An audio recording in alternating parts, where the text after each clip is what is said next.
we welcome you to another live edition of the Sports Box, your go-to sports podcast featuring great content, conversation, and your occasional disagreement. Stick around to interact and ask questions. The Sports Box is brought to you by our sponsor, Showcase Sports, located on the White Horse Pike in Hamilton, New Jersey. Showcase Sports for the elite player. Ladies and gentlemen, it's showtime.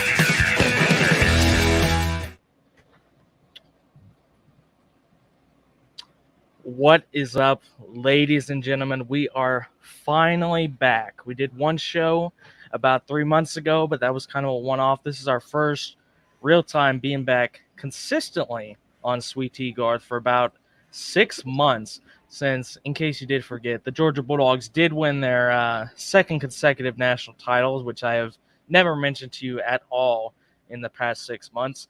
But you know what, Garth? I was saying this to you earlier. It's kind of crazy. This is our 4th year doing Sweet Tea already, which is just absolutely nuts. And I was telling you right before the show, we're gonna be kicking it up a gear this man. We're gonna try to be more consistent than we were last year. We're gonna try to have better quality shows than we have ever have, and obviously getting more fired up than we ever have. But before we get into the college football talk, how are you doing tonight, my friend?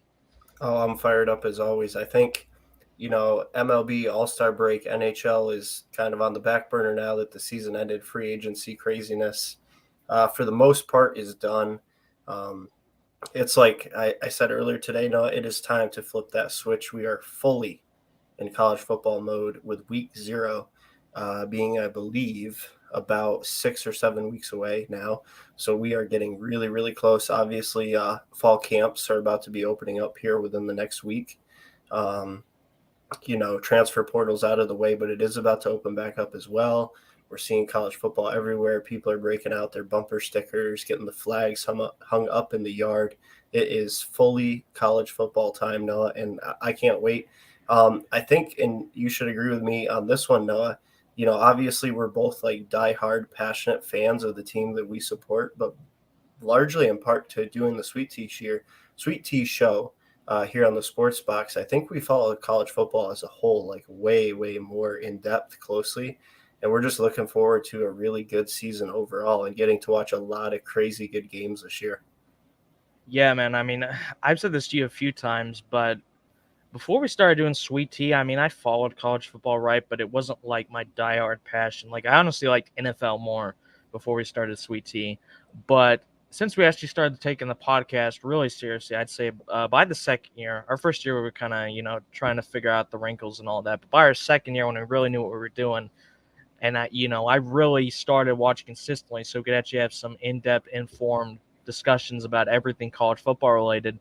And then my love for college skyrocketed like that. I still like the NFL, but I'd say as of now, yeah, college is definitely when it comes to sports, I mean, I love all sports, pretty solidly, but it's definitely my diehard passion. So, and we get past 4th of July, right, and we really start to miss football because it's, most popular sport in the United States. And, yeah, I mean, it's only a little less than 2 months away until we got week 0 coming up, and we're going to be fired up, do some prediction shows in the coming weeks. But for now, just kind of a more general news show. And I was telling our buddy Mikey Bradley earlier about this, Garth, right? It's funny. We don't do a show for 6 months, and like major breaking news-wise, it's like dead silence. Like there's a thing here and there, but for the most part, there's not enough happening in one time to do a show for something.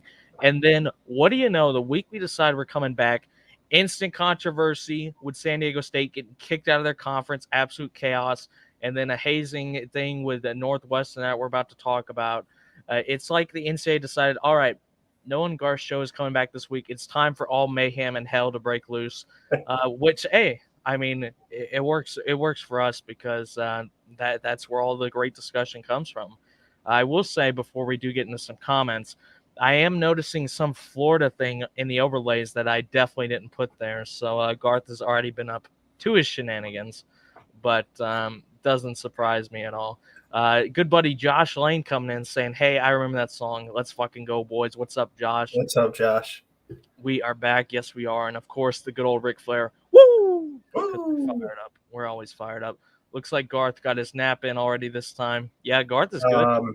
Unfortunately, no naps, but just fired up as I'll be. He's just so fired up. Garth has worked 11 straight days, and he works tomorrow as well. Yep. But he's still fired up for this show. So honestly, no one else has any excuse to not be fired up. Your love went up because your dog started winning and the Falcons started sucking. I mean, I guess the Georgia part is right, but the Falcons never really stopped sucking, man. I can reverse relate to that. Chargers got good, but just choke in every big time game that they need to win. And Gators have been doing the sucking it up part. Yeah, Florida sucks. They're going to be competing for the Pop-Tart Bowl this year. Josh McMurray says, go Gators. I love it. David Burns says, watching from Cedar Hill, Texas. We're going to talk about Texas a little bit later. Texas is on the menu tonight. Yep. And our good buddy Jacob Winter saying Buckeyes national champs this year. I'm surprised Noah didn't have the field goal clip on cue ready to go for any Buckeyes comments tonight. Nope, don't have it. Maybe I'll have it next time. Maybe for the Big Ten preview or prediction show, I'll have it in the clips. But real quick, before we do get in the comics for tonight, I just want to ask if you guys are watching and not yet, make sure to leave a like on the show because it helps share our show through the Facebook algorithm. Georgia still sucks. Josh is already trolling it up, but you know what, man? Hang on, where is it? Where is it? Here it is. And now you done it. Back-to-back champions. Read it and weep, old boy. Back-to-back champs, and no amount of crying from Alabama or Ohio State fans about, this guy got injured. Oh, they got lucky. Blah blah blah. All I hear are a bunch of tears from crying babies because you know what? Back-to-back champs, man. Back-to-back champs. But anyway. Let's get into it. Like I said, actually, before we get into sports stuff, Garth, you have worked 11 straight days, and you're known for your crazy work stories because I'm honestly convinced your car dealership that you work at is like secretly an undercover sitcom or something with the amount of idiots and characters you have there. So, do you have any interesting stories from the past week and a half at your dealership to share with us? I actually have a really good one. Like, it's up there for one of the best ones ever. Like Noah said, I think we're on a reality show and I just don't know it, and there's hidden cameras everywhere because if you guys have ever watched the show The Office, imagine that show but in the setting of a car dealership, and that's literally us all day, every day, 24/7, 365. But yeah, real quick, my story of the week, I'll try and keep it as sweet and simple to the point because it's kind of a longer thing to explain it. But basically, we have this one guy who works in the warehouse, Sean's old position, actually, the GOAT himself. He's a guy who took over when he unfortunately was fired. He had texted me Monday night letting me know that, hey, man, I found out I'm going to be a dad. My fiance is pregnant. And I was like, oh, awesome, dude. Like, I'm really happy for you. Congratulations, whatever. So fast forward from Monday night of this week to Wednesday morning, it gets to be about 8 in the morning. He's supposed to be there at 7:30. So I text him. I'm like, hey, man, are you out sick today or just running really late? And he responds with a picture of him in a hospital waiting room and says, I am going to have my kid today. So now I'm like, what is going on? Like, did he just wait till the very last possible minute to tell me? Was it like a surprise and they didn't even know they were having a child? And then boom, all of a sudden they find out like right before it's supposed to be born. What is going on? So all day as he's there and we're, going about the workday, it's kind of like the mystery of the day. We're all trying to figure out what is going on. And eventually he did have his kid, healthy, happy, all that good stuff. So, all jokes aside, really happy about that. I asked him, I was like, hey, man, I'm curious. I got to know, did you find out like surprise? You guys had no idea, or did you just wait till the last minute to tell me? And he goes, yeah, honestly, I waited a really long time to tell you. We knew the whole time. I was like, okay, well, that makes a lot more sense now. So I jokingly said to my coworkers, because nobody knew that he was going to have a kid except for me, literally like 30 hours beforehand. I jokingly said to my coworker, wouldn't it be really funny if our boss didn't have any idea either? Like, that had to be the one person that he told. Like, hey, boss, my fiance is pregnant. She's going to be having a baby. She's due around this time, just a heads up in advance. And I was like, Wouldn't it be funny if he actually didn't tell him, though? And then he just texted him in the morning, hey, boss, can't come in today. I'm having a baby. And we happened to ask my boss. And sure enough, he did not tell my boss. My boss had no idea. And he did get a text message that said, hey, boss, sorry, I can't make it in today. I'm going to be having a kid. Hey, man. Not the usual, hey, I'm under the weather, I don't feel good, or, my car's got a dead battery, I can't make it in today. Nope, I'm having a kid, and you had no idea. And isn't it the stinky guy as well that you always say wears like the same shirt throughout the week? Yep. Honestly, dude, I'm amazed that guy even has a girlfriend if he's like that. But hey, all seriousness, congrats to him on having a kid and whatnot. But I mean, you could have at least sent your boss a text being like, hey, girlfriend might be having a baby anytime now. Can't come in. Nope, nothing at all. You're right. That does sound like something Sean would do. He'd be the kind of guy to be like, I can't come into work today. Remember, he's the one who asked for a week's vacation to house sit because he said, who's going to watch the house while I'm at work? Oh, my God. Yep. Josh says, all luck. All right, Josh, whatever you say. Ohio State fans cried their eyes out for years straight after They haven't stopped crying, Josh. They're still crying. I see them in all the college football groups I'm in, still complaining. Garth needs a new Sean at work. I wouldn't say he's as awesome as Sean because Sean is literally the GOAT. But don't worry, we got a replacement for a guy who does all the crazy, like idiotic, out of left field, unexpected things without a doubt. Yeah, it's just it never stops at the good old Chrysler dealership, that's for sure. But anyway, time to finally get into some college football stuff. We're going to start with this Northwestern stuff. Mikey Bradley's one of his favorite coaches, Pat Fitzgerald, Garth, is he's in a world of hurt right now because of this whole hazing scandal. Now, in case you guys haven't heard, which I mean, considering Northwestern has won like 3 games the past 5 years, I would not be surprised if you haven't heard about this. Northwestern has been investigated by the university. So it's not an NCAA investigation, Garth, but it's an in-university investigation for hazing allegations. Now, Pat Fitzgerald has been suspended 2 weeks. Now, this is the funny thing, Garth. It's not a suspension for 2 weeks in the regular season. It's a suspension for 2 weeks now. So it'll end even before they do their training camp. And that'll really show Pat Fitzgerald. Now, it is without pay, I will say that. But, I mean, the guy makes millions of dollars. I don't really see what this suspension is supposed to do, suspending him for 2 weeks at this point. But regardless, effective immediately because of this internal investigation into hazing. Reportedly, these incidents have been coming from inside the Northwestern locker room and also at a place called Camp Kenosha, which is apparently where the team has held off-campus practices over the past few years. Regarding this report, Garth, I dug into it a little bit. Obviously, I didn't read the whole report. But from what I can understand, like I said, it's a university commission investigation. It's not an NCAA investigation. It was started back in January, and it found one claim from an anonymous whistleblower that they could corroborate or support, but player accounts varied, and there was not enough evidence to confirm or deny whether or not the coaches actually knew about what was being investigated. Like I said, these occurred in the locker room and at Camp Kenosha, where Northwestern has been doing practices since 2020. The report itself did not uncover evidence pointing to specific misconduct by any individual player or coach or knowledge of those activities. They did not confirm whether that was widespread among the players. Garth, this is just a weird story, shall we say, to where they're investigating hazing. They don't really find anything conclusive. They can't confirm or deny whether or not the coaches actually knew about anything. And yet Pat Fitzgerald still gets suspended for 2 weeks without pay.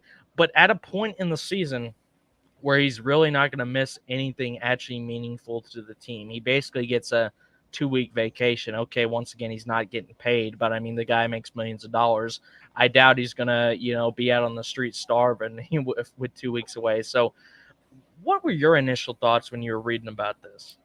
Yeah, so obviously the first thing that I saw, Noah, was the headline saying Pat Fitzgerald suspended for hazing. Mm-hmm. So, I expected to look into this and see like some crazy, whether he actually knew about it or not, some kind of like crazy thing where, they found conclusive evidence of hazing by the players or, some of his staff members, whatever it may be. Um, but like you said, just a really, really weird thing here where it's like, well, some people are saying this, some people are saying that. We don't know who was directly involved in it or not, whether or not Pat himself knew about it. So really what I think, honestly, Noah, with this one, and we've seen it, with other schools recently, most recently LSU actually with the whole thing with the having to vacate the wins and a player playing for 4 seasons being ineligible the entire time and somehow never got caught. I Mm-hmm. think what we're seeing with a trend with universities here is that if they kind of do their own investigation and impose their own punishments, it kind of keeps the NCAA from coming in and like cracking down really, really hard on the program. And I think this was the case with Northwestern. They're like, hey, look, we don't really know for certain what did or didn't happen. But we're going to take the main guy in charge, Pat Fitzgerald, because that's probably going to sound the best to the media and the NCAA themselves. And we're just going to give him a slap on the wrist for the visual presentation of like, hey, we're punishing ourselves. We got it handled. You don't need to investigate further or come in or do anything more. We've got it. And like you said, it's at a time in the season where it doesn't really matter, honestly. It's not like they're getting ready to play this weekend or, they got like a big rivalry matchup or anything crazy. So, I think it's very, very odd and just really just trying to keep the NCAA out from like coming in and really hammering down on them. Mm-hmm. Yeah, I mean that could be a good point as well. I don't think that it would be the same if it was an NCAA investigation because we know how the NCAA loves putting sanctions on everybody for even things that seem seemingly minor. Um, but this is something that the NCAA does not consider minor, and we'll get into that a little bit in a little bit. But before I do that, I do want to read this quote directly from Pat Fitzgerald about the suspension. And he says, and I quote, Northwestern football prides itself on producing not just athletes, but fine young men with character befitting the program and our university. And that's another thing to consider, Garth. This is not some podunk university, right? I mean, Northwestern is one of the most prestigious academic universities out there. Um, we hold our student athletes and our program to the highest standards. We will continue to work to exceed those standards moving forward. Now, moving to the NCAA perspective on this, Garth, I did a bit of research into what the NCAA actually says regarding hazing. Now, this is directly from the NCAA website about their standards regarding hazing. There's also a quote here I'll put at the bottom about why they just dislike hazing. Basically, that it creates an environment / culture that, quote, is in which dignity and respect are absent. They also say it can be humiliating, intimidating, or demeaning, or endanger the health and safety of a person. Now, again, this screenshot is directly from the NCAA website. It mentions how people have lost their lives to hazing in the past, such as over drinking and whatnot, and mentions a case here of a man named Lynn Bailey Jr. who passed away because of something like this. When he passed out on the couch, no one checked on him until the next morning, and he was already passed away. It mentions some of the risks of hazing, like physical injury, legal penalties, losing eligibility, but other things that can be far more severe, like post-traumatic stress disorder, depression, so on and so forth. And it brings up some data. I'm not going to go through every data point specifically. You can kind of just read it at your own pace here, Garth. But the main question with all this stuff, right? And they end up concluding at the end that hazing is not the way to pull a team together, right? Because that's kind of the argument that people do make about it. I want to get your thoughts on this, right? Because I think there's a bit of a gray area here. Because let's be honest, the NCAA can say whatever they want, right? But I know you have an athletic background. A ton of people that are watching this show probably do as well. There's always going to be something, like maybe not punishments where you're forcing some guy to drink, right? But there's always going to be a bit of joking around, a bit of horseplay, between teammates in a locker room. So, in your opinion, where do you draw the line between what is acceptable and what isn't, in your opinion? Yeah, so like you said, obviously, within the locker room, within the sports team, there's always going to be kind of like the messing around, the horseplay, kind of like jabs at each other, kind of like what you have with a group of friends, honestly. It's not exclusive just to sports. Um, but I think kind of where you have to draw the line is whenever I would say, first of all, drugs are involved, like forcing somebody to drink over, sports, like, hey, you're not one of the guys until, you're not welcome on this team or whatever until you do like this crazy drinking challenge or, like you screwed up in practice. We're going to make you drink all this alcohol or take whatever, drugs, whatever it be. I think that's for sure one of the areas where you got to draw the line, especially in the NCAA in general, when like that is a complete no tolerance thing in general, even if it's not hazing involved. And then two, just any kind of thing where like it could cause physical harm. Like if you're making guys do some crazy thing where like, they're jumping off a rooftop of a building or, whatever, just if somebody can be seriously hurt from it, then you got to draw the line there as well, because obviously not just for people in general, but especially athletes' health, it is a huge priority these days, and it should be, quite frankly. So I think really in like the easiest way to put it now, if drugs are involved or if somebody's going to be harmed physically. Yeah, and I think and Mikey says here, the line to me is when you say to do something and you instantly have a second guess of what if could happen if you do it. I think Definitely. that kind of applies perfectly to what Garth was just talking about there. But I think the one I always think of that sticks out to me, Garth, if you remember this, was the Jonathan Martin Richie Incognito thing from about 10 years ago, to where I don't remember the exact details of it at this point, but I seem to remember that Incognito was like calling up his family and stuff, and threatening his family and obviously him as well, and calling him racial slurs and stuff like that. That's what I seem to remember from it. And, obviously I think that's a step too far. I think that goes outside of the realm of sports. And, I think, like you said, like it's fun to, like, maybe troll your teammates a little bit, roast them and whatnot. But like you said, when you do something that goes so far to where they don't feel very comfortable with it, it can make them do something dangerous. Especially, I mean, you don't want anyone dying because of sports. Like, I mean, that's ridiculous.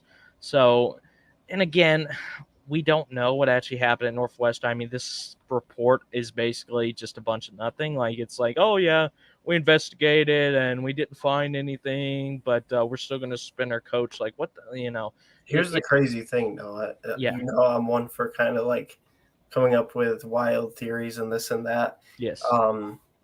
What if there's just somebody within the program? And I'm not saying this to demean hazing at all. Like if it really happened, then it needs to be taken super seriously. But there's always the possibility that like maybe somebody within the program just does not like Pat Fitzgerald, or maybe that he fired them and now they've got like kind of a little vendetta against him or whatever. And they're like, you know what? How am I going to get back at this guy? I'm going to try and get him tied up in like some kind of allegation, or make him not look good in the public eye. So that could always be the case as well. And for people who are going, wow, that's crazy, I don't really think that's a possibility at all. Just remember Herm Edwards at Arizona, where his coaching staff, Arizona State rather, his coaching staff was literally giving the playbook to the teams that they were playing in hopes of getting him fired. Yep, I remember that. Yeah, I mean, look, obviously we have no evidence of that. Like, it's just a theory, like you said. But I mean, at the same time, it's an in-university thing. Like, don't really know what's going on there. I mean, we can speculate all we want, but like we said, nothing really conclusive from the reports. I mean, it could be anything. I hope whatever it is, if the hazing stuff was actually very serious and players were actually under threat of something, that is taken care of. That's the bottom line, and Northwestern can focus on what matters most, which is taking the field this year and probably getting stomped in about 95% of their games. So yeah. Okay, I already read that one. Now moving on to this is the comment I missed from Josh. about the stinky guy. He's carrying on that Chrysler legacy, taking over the reins of Sean. Give that man a raise. Maybe give him like an incentive. Like if he starts bathing like every day, maybe give him a raise or something like that. I don't know. Instead of performance-based incentives, it's hygiene-based incentives.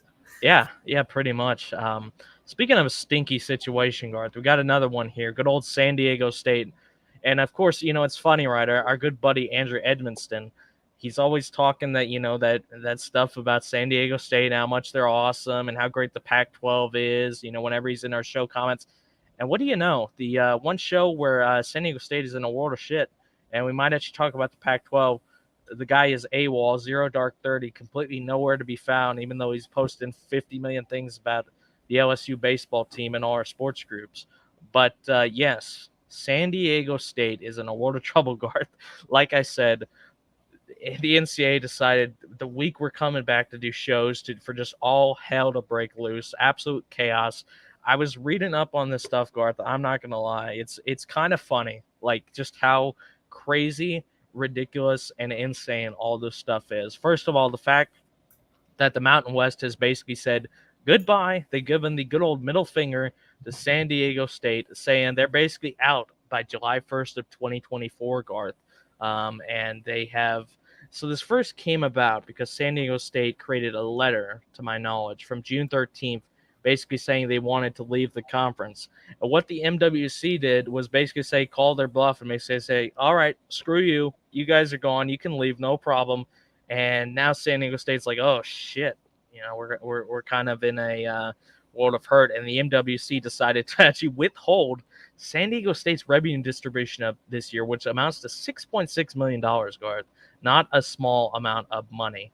And they're also in more trouble because they were considering going to the Pac-12. And we're going to talk about the Pac-12 more specifically a little bit later, but I think San Diego State, Garth, chose the absolute worst time to do this. Like, if you want to get in the Big 12, why didn't you do this a year ago before all those teams went in? Now they have all the new teams. They got Cincy, UCF, Houston, and I think it's BYU is the other one. They just did a massive, overhaul, expansion, division reorganization, what have you. And now San Diego State decides to do this. And despite the Big 12 commissioner Brett Yormark's claim in the past that he wanted to expand the Big 12 to the West Coast, as of now, the Big 12 does not seem very interested in taking on San Diego State. They're more focusing on schools like UConn and some of the Pac-12 schools that are still left, hoping they can break their contracts and entice them to the Big 12. Garth, this is just absolutely nuts, man. I mean, I don't even fully understand what's going on here because it was so sudden, right? This just came out a few days ago that, the big Mountain West basically wanted to kick out San Diego State. Now I'm seeing conflicting reports.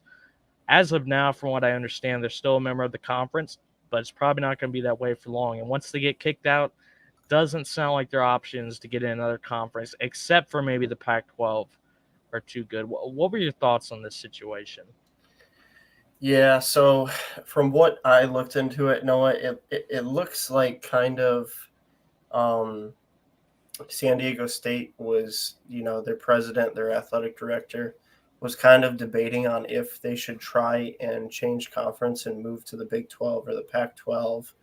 And instead of giving themselves time enough to make a for sure decision. And the other thing too is nowhere in this do I see where either conference was like, yeah, we want you, come join us.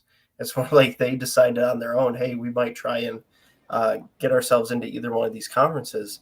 And before they had even decided for sure if they were going to try to leave or not, they send the board of directors for the Mountain West these emails saying hey guys, just a heads up, we're probably going to be leaving the conference, et cetera, et cetera. So now all hell is broken loose. No idea if they're even going to leave for sure. Mm-hmm. They created this own mess that they didn't even need to.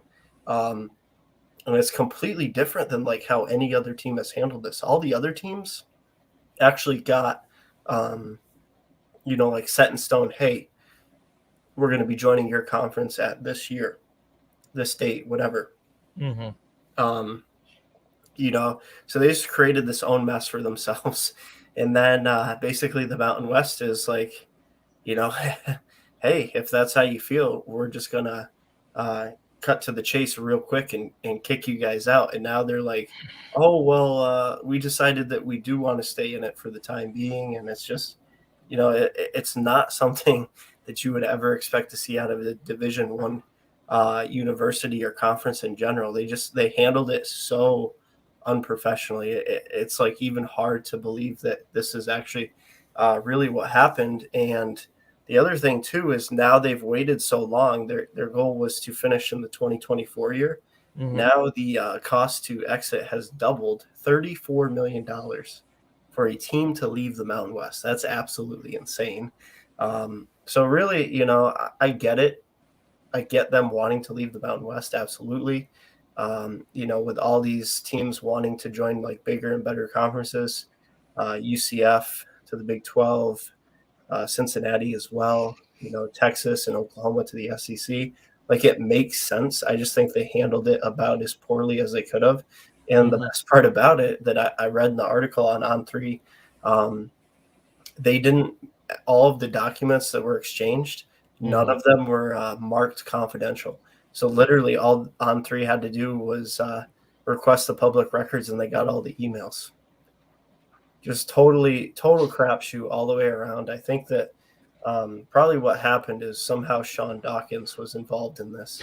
He was kind of like the mediator between the two sides, and it all got leaked. San Diego State got the Lewis Clark treatment at Sport Life. I could see that, yeah. Good old Lewis, man, with his 3-pointers and stuff like that. 3-pointers in the tent.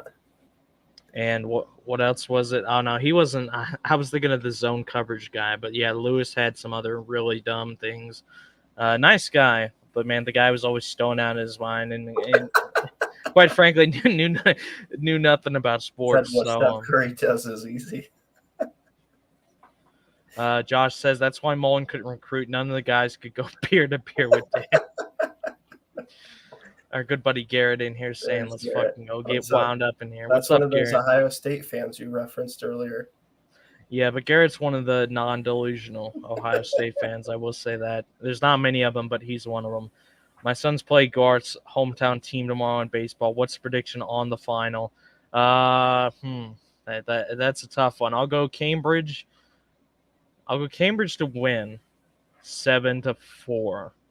And your Suns will combine for 3 hits, 2 RBIs, and one of them will get a double. There you go. There's your prediction, man.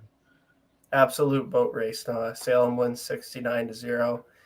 Garrett's Suns have good performances, get some hits, but the whole offense as a whole is a little bit lackluster, and Salem pours it on. Well, there you have it. I mean, one of us will be right, which is a good thing because some of our predictions may have not.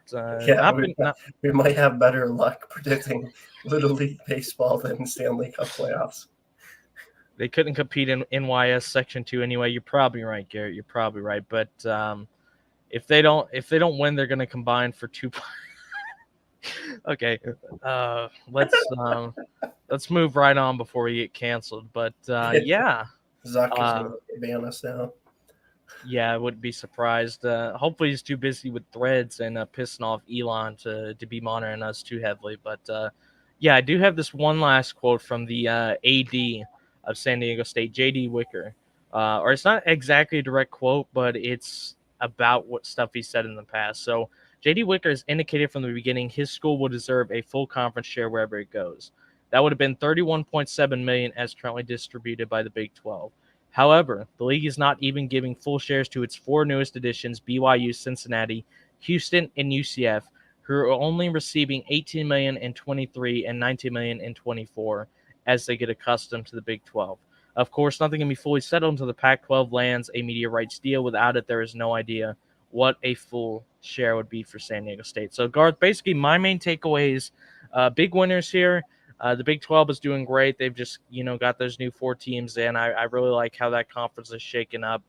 Losers, obviously San Diego State. And I think the Mountain West has won as well. If they get a friggin' $30+ million severance package for losing San Diego State, I think that'll be really good for them, especially if they can get some new teams in. Losers, I think obviously San Diego State has taken a big, fat, massive steam and L on this one. They called the Mountain West bluff, and the Mountain West did not fold, shall we say. Instead, they doubled down, raised the bet, whatever you want to call it. And yeah, San Diego State is looking pretty dookie. And I think the Pac-12 as well. I think since the Pac-12, first of all, they already lost UCLA and USC, who were the two big money makers. They were already the lowest money making Power Five conference before that. I've said this claim in the past. I could be wrong. I think the Pac-12 is about to go downhill fast, potentially extinct if they do not get some big teams in there soon. I don't know if San Diego State would be enough to do that. I do think San Diego State would be perfect for the Pac-12. I mean, obviously a West Coast team and whatnot, and they're definitely one of the better Group 5 teams by far. But I think they need more than that, Garth. You lose teams like USC and UCLA. I mean, that's so much money making that you have to replace now that they've left and gone to the Big Ten. So, yeah, I don't think it's looking good for San Diego State or the Pac-12. But regardless, something else that is not looking good at all is the Athens-Clarke County Police Department lately, Garth, because they've been on high alert. They've been working overtime 24/7 pretty much because these absolute clowns and idiots that play for the Georgia Bulldogs. Yet another incident just mere days ago. And what do you know, Garth? Surprise, surprise, it's another speeding incident involving wide receiver Marcus Rosemy Jack Saint, the latest UGA player to get involved in an off-season incident when he was caught speeding a couple days ago.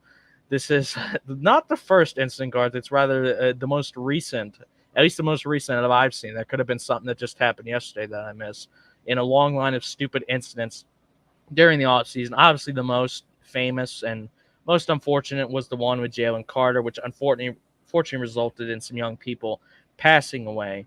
But yeah, ABC News saying pretty much that Georgia football players and their cars have been involved in at least 10 reports of traffic-related moving violations in Athens-Clarke County since January 15th, where unfortunately, like I said, a player and staff member were killed in a reckless incident that apparently was related to racing.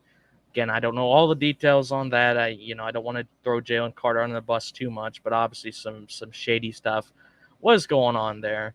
And it gets even better, Garth. UGA players have been involved in at least 60 moving violations, which includes speeding, distracted, or reckless driving, and disobeying traffic signs since the start of the 2021 academic year, which would be August 2021, including or according to ESPN analysis of 911 calls and police reports and court records. About 30 of those incidents have occurred since last summer. When, get this, Garth, Coach Kirby Smart had to meet with police with his team to discuss the dangers of street racing. So before I get into this, Garth, I want your thoughts on this latest string of incidents regarding UJ. And I will say this, it's not just dumb street racing. I saw a sexual assault allegation about a week and a half ago by one of our players. It wasn't anyone major, but,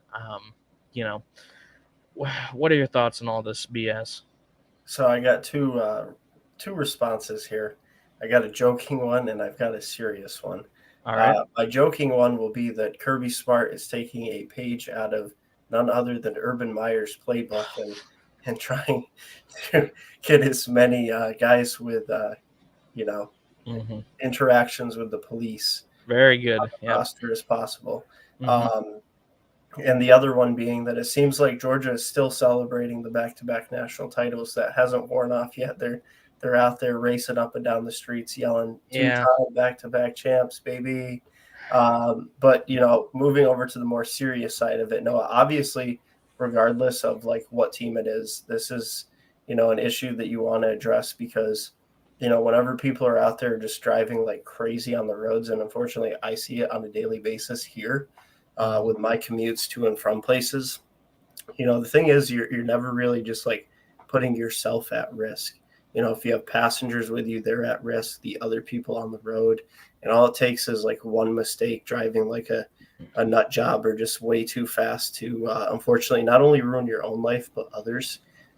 So I will say I'm glad that it seems like Kirby is trying his best to like, hey guys, like you really need to realize how serious this is. It's a lot more than just driving fast. And second, too, I think another part of it, Noah, and I don't ever see this mentioned, which is crazy. NIL, I'm all for it. I think we both said that multiple times. Yes. On the show. We fully support NIL because of how much money these players generate for the university. For them just to be getting nothing financially in return is just ridiculous.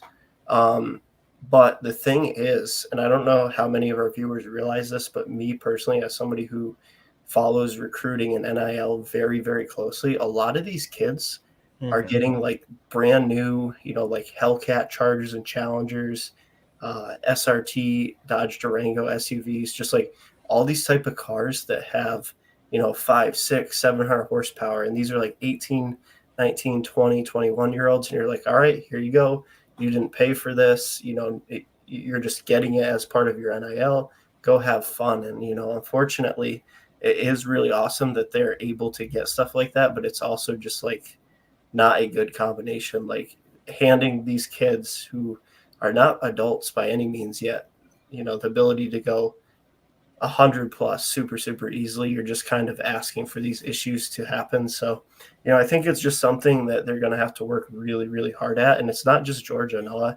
They get all the spotlight because back-to-back national champions, they're the hottest team in football right now for college football. So like the spotlight is shined on them, but it's definitely going to be more than just Georgia players. It's something that they're going to have to work really, really hard at, I feel like, to try and keep this kind of thing happening. And that's across the country. Yeah, I'm with you in all seriousness. I mean, I'll get to some joking comments in a bit, but I mean, it is very stupid to do stuff like that. You need to be careful. And I think like you hit the nail on the head when these are the dangers of NIL. And look, like you said, I've always fully supported NIL. I don't think it should be used as a recruiting tactic a la free agency like it is, but generally I do support these players getting something back because of the massive amount of revenue they do produce for their universities. But this is the danger, right? When you have these 18 and 19-year-old kids that have potentially not had this much money for their entire lives, let alone at any point at once, getting all this money, getting these sports cars that can go 150 miles per hour, going 30 to 40 miles above the speed limit. Like you said, someone gets seriously hurt doing that. Not just the player, but innocent people. And look, when you're putting innocent lives on the line just because you want to have a bit of fun, I mean, it's despicable, really, and it disgusts me to see this keep happening because this is why people hate drunk drivers, Garth, because they put other people at risk. And the same thing is true of if you're speeding over 40 miles per hour. You just can't do it. And, I do think it is a little bit – I'm ashamed to see that this is continuously happening with our players because obviously I have a lot to be proud of regarding this team after the last 2 years. But when I still have to see this stuff, seems like on a weekly basis that someone else did something stupid, it does kind of irritate me.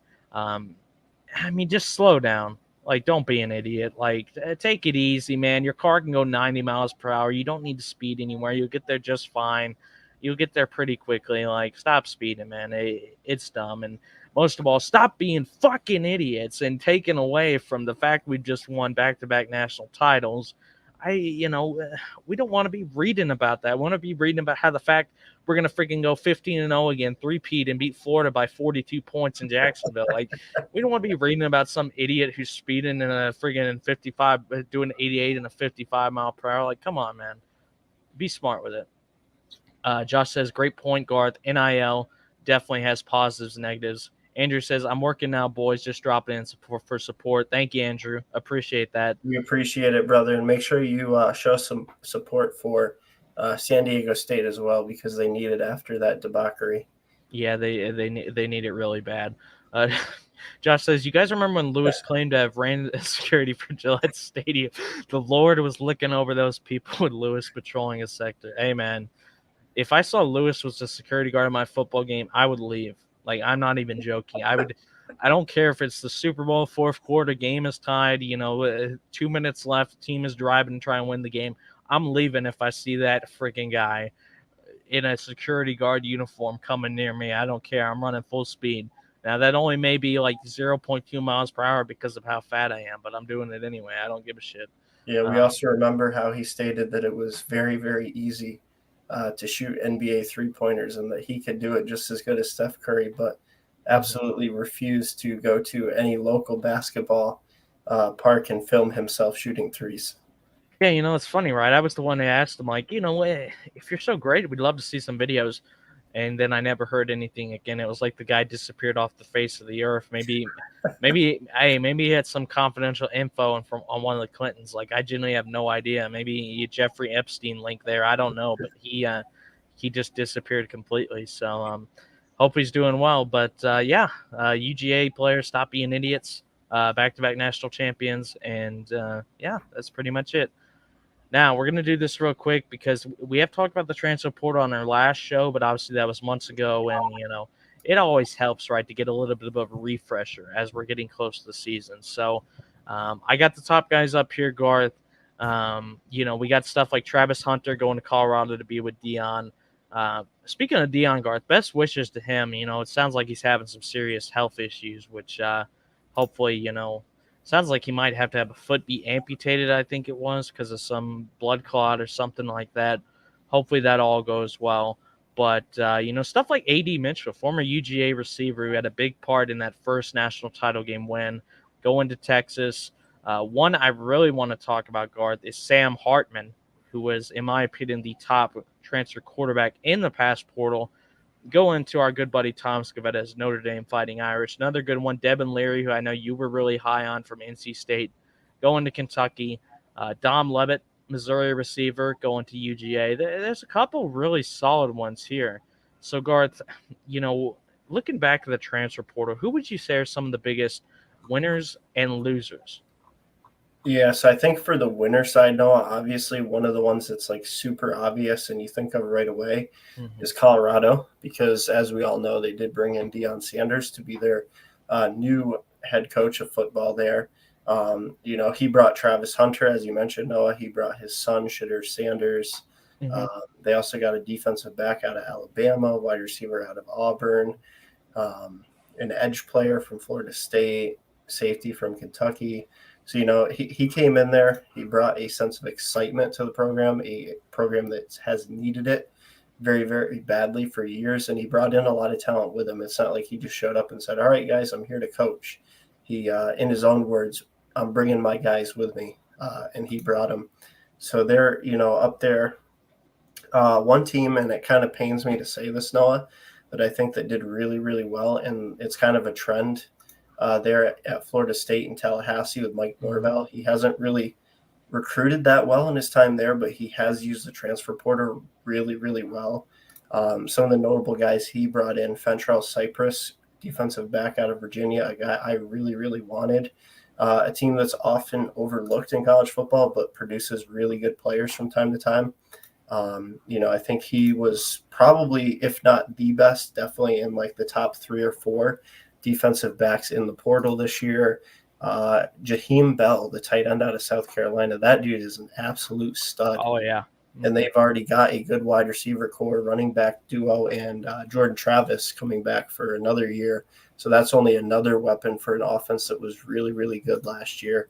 They got an offensive tackle out of UTEP to help shore up the O-line, wide receiver out of Michigan State, O-line out of Colorado. So just, a couple of guys that are just, maybe depth pieces, but some really, really good top-end guys to help them win now. Because I think they have lofty expectations this year with Travis being back.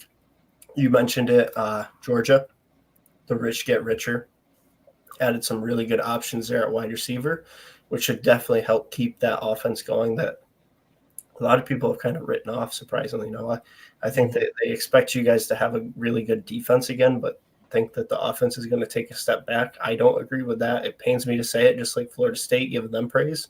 But I think your guys' offense this year will be just fine unless you have like an absolutely huge letdown season at the quarterback position, which I don't expect to happen.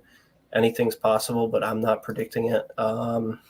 Obviously, Notre Dame, as you mentioned too, Sam Hartman is huge feels like that offense has been plagued by just kind of, like average quarterback play or below average, never really anybody like really, really good, like elite level, like, hey, that dude could potentially be in the Heisman conversation. And that is what they get in Sam Hartman. I loved, what he's done at Wake Forest the past 2 or 3 seasons. I wanted him to come to Florida, but being honest, so to get him and hopefully help that offense get going, because it seems like it's just been, run, little dink pass to the tight end, like nothing crazy.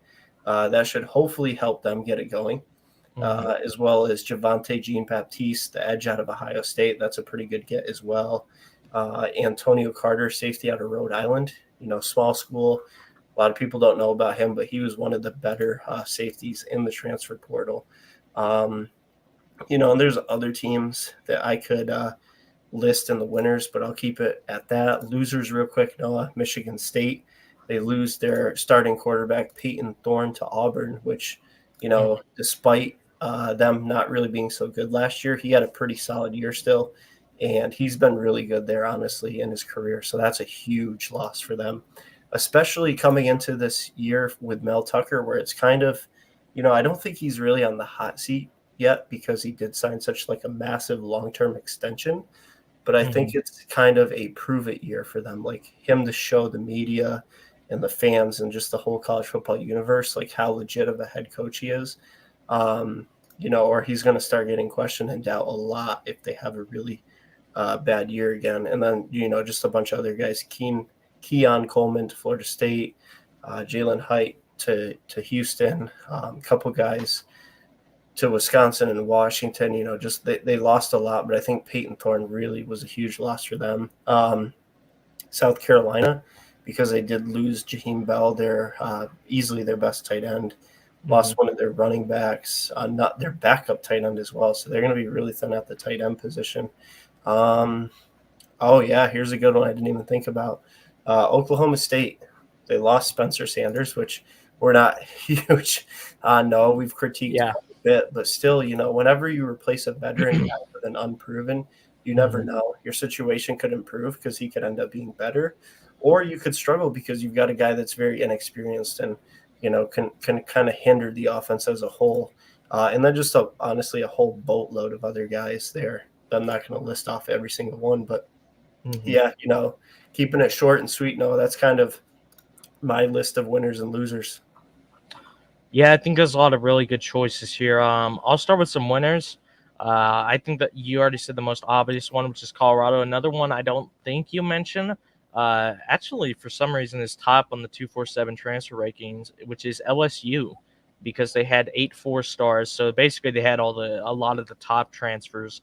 And after the season they had last year, to kind of keep rebuilding and growing from the transfer portal, which obviously is becoming more important, it seems, by the day, is really good. USC did really good as well. You kind of already went over Florida State and Auburn as well. I think Michigan was pretty solid. They didn't have a ton of guys, but they did get it in 6 4-stars.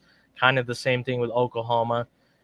And Garth, I hate to do this, but I think one team that actually had a pretty underrated transfer portal, your Florida Gators got a lot of, really solid guys, and maybe not guys that, pop off the page a bit, but you got RJ Moten from Michigan. I think he'll be a pretty solid safety for you guys. Some other guys as well, adding a running back from Tulane, just to get some more depth in there as well. Adding Cameron Johnson from Memphis to get on that D-line. I think that Florida's D-line is going to have a big task this year to shut down some of the quarterbacks in the division. So to buff up there, I think will be really important. And Don't just forget your favorite guy, Noah. Yep. Good old Graham Mertz out of Wisconsin, quarterback. Good old Graham. And Graham Mertz will be happy about the fact you also did get 2 4-star tackle transfers in, one from Kentucky and one from Baylor. So I think overall Florida did a really good job. Losers, actually another winner, I think Notre Dame getting in Sam Hartman, because Notre Dame was a good team last year, but their quarterback play was terrible. Sam Hartman's a great quarterback. We saw that at Wake Forest. He was absolutely dicing it up. I think he'll do very well for Notre Dame. Josh says Ra Thomas to UJ as well. Yep, from Mississippi State. That was a good one as well. Now, losers, I think there's 2 that are obvious. the first one for me is Wake Forest. I think the fact they lost Sam Hartman, he meant a lot to that team. And when Wake Forest had been so junk for so long, and in the past couple of years they've been really competitive with Sam Hartman kind of leading the charge. And I don't know if they've really properly replaced him. But Garth, the biggest loser by far for me, and it's not even close, honestly. Before I say why it is, um, for any Power Five team, right? A team you would expect to be, solid, 9, 10 wins at least, potentially more. What would you say an acceptable amount of transfer acquisitions for an entire offseason would be for a team like that? Wait, acquisitions or departures? Acquisitions. So how many guys are they bringing in? I would say at the bare minimum, like 3 to 5 range. Like if you have a really good roster, you just need to fill some holes there or upgrade it. 3, 4, 5 guys. Mm-hmm. And maybe 3 to 5 guys more than the amount of guys that depart as well. You could add that as well because Yeah, that's true too. If you have a bunch of departures, whether it's to the draft or to other teams, then obviously bump that number up a little bit. So Garth, what if I told you, just based off what you just told me, and I kind of agree with what you're saying, there is a Power 5 team that not only a couple of years ago was a, consensus playoff contending team that had 11 players leaving the transfer portal and only got one transfer guy in. What if I told you that team was a team named the Clemson Tigers? That's right. And you know why? Dabo is very, very adamant about the fact that I do not agree with the transfer portal. I do not like what it's become. I will not use it to my advantage. We will just recruit here. Yeah, and his only transfer guy got in was a 3-star quarterback from Arizona State. Other than that, it's just, guys departing. Now, I will say, no offense to our buddy DJ, but him transferring away to Oregon State might actually be addition by subtraction there because he was definitely not doing great the past couple of years. But, yeah, I mean, obviously, like you said, Dabo's not a big fan of it, but, I mean, still, my thing is this, right? Whether we like what the transfer portal is becoming or not, the simple fact remains that's what it's becoming. No amount of complaining about it or whatnot, unless there's a rule change, this is the way it's going to be. It's going to be more important than it ever has. So, I think Dabo can stick his hand in the sand for a little bit, but eventually I think you're going to have to, kind of buck up and swallow your pride a bit and kind of delve into it, right? Because when we see a team like Colorado, right, who we, don't get me wrong, Power 5 team, whatnot. They've had a couple good years here and there, but this isn't some powerhouse simply because of the coach they have is able to get 51 transfer guys into his team. Other teams getting dozens of transfer guys in.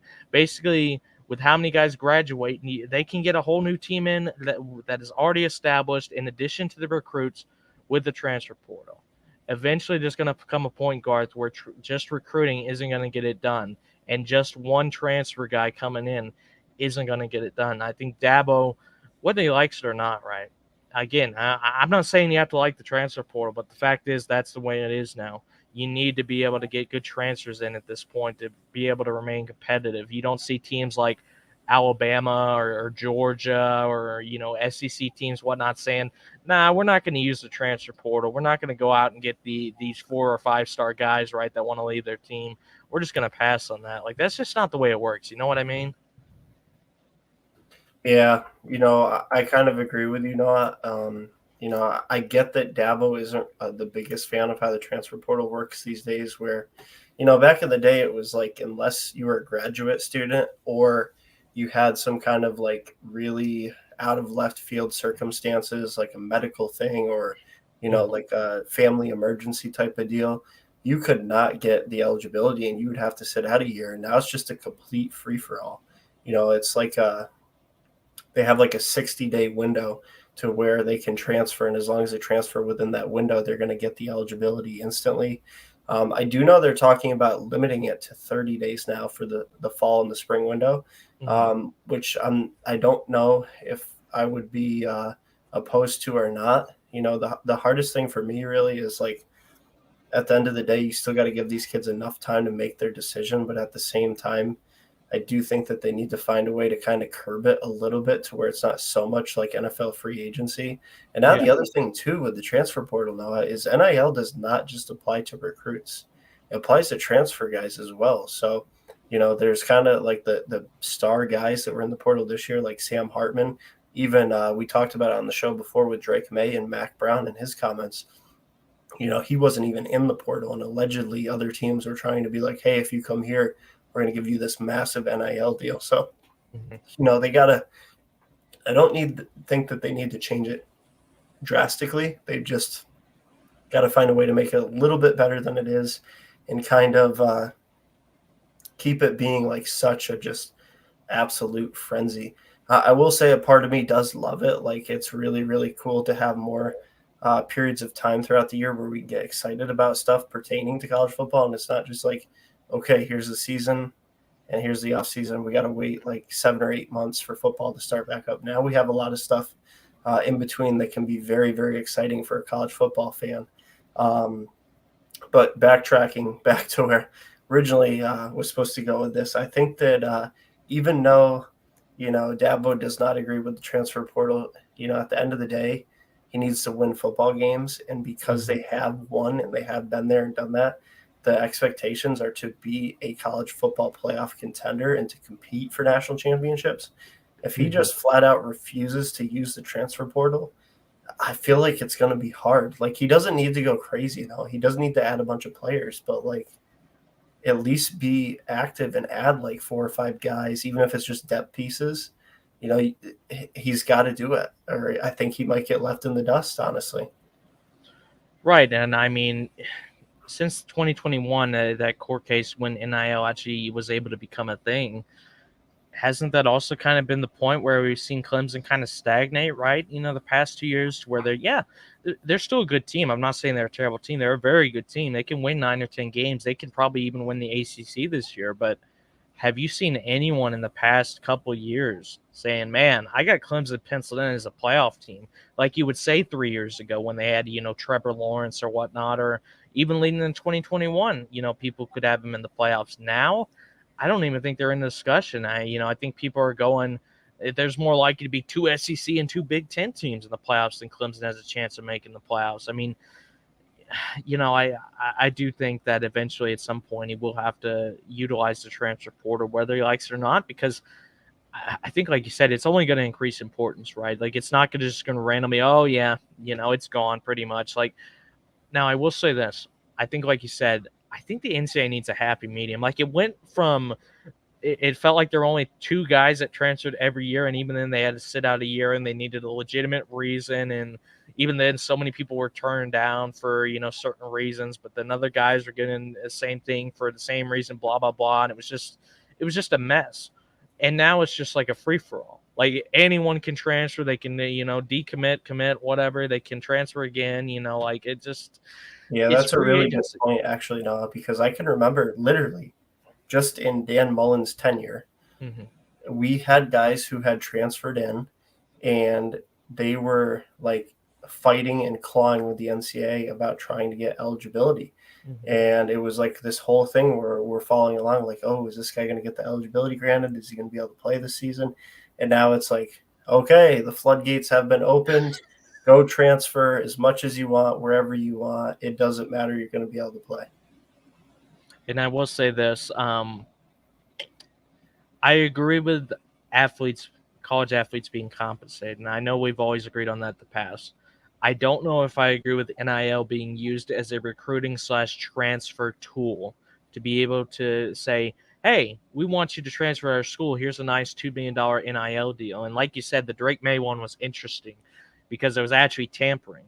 So, I don't think that's going to go away either. I think we are going to see those cases of tampering and maybe stuff behind the scenes we never see, maybe some hush money. Who knows? I mean, I'm a very cynical, skeptical person like that. So if you think that these teams are going to try and stay within the rules all the time and do everything fair when it's a cutthroat sport and you want to do anything to gain an edge, I mean, I think you're fooling yourself a bit. So, again, it comes down to the extremes. I hope there's a happy medium, but like, if the choices are this and college athletes are compensated or they don't get compensated at all, I would lean towards them being able to be compensated. But I do hope at some point there is kind of a happy medium, right? To where if you do transfer, and we're seeing guys transfer like multiple times, which to had that in the past be crazy. But I mean, it feels like JT Daniels is a good one, right? He started out at USC, transferred to Georgia,